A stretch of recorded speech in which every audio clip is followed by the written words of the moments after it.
Good morning. It's Tuesday morning.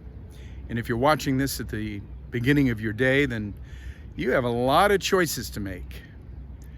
As you get up out of bed, get yourself ready for the day, you've got to decide what to do first and second and third and so on. Now, if you're employed and you're going to work, then some of those choices have been made for you. But then you come home and you get to decide how you're going to spend the rest of your day.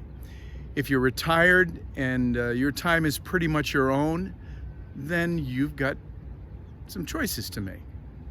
What are you going to do first and second and third? In the Sermon on the Mount, the Lord Jesus teaches us how to have the right perspective on life, how to live your life, what to do first and second and third. He encourages us to put first things first.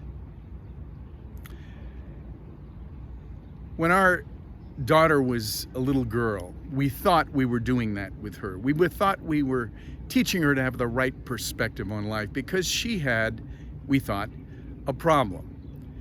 The problem was that she would not keep her room clean. We called her the mess maker.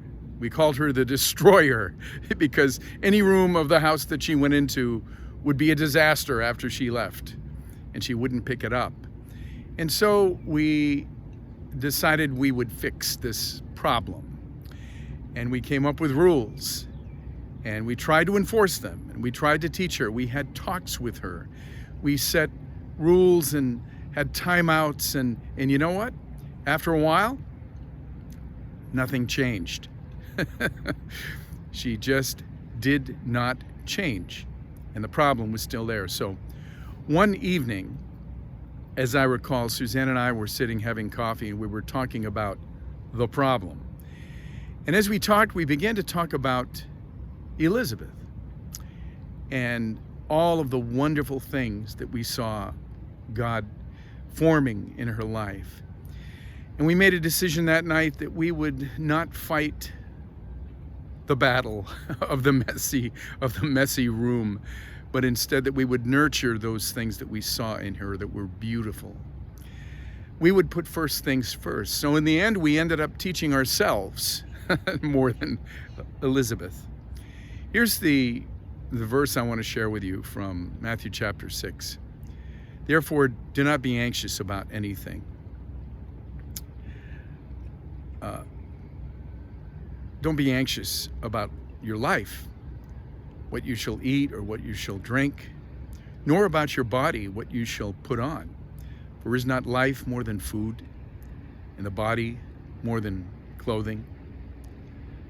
That's a great question. And the answer, of course, the answers are yes and yes. Life is more than food. The body is more than clothing.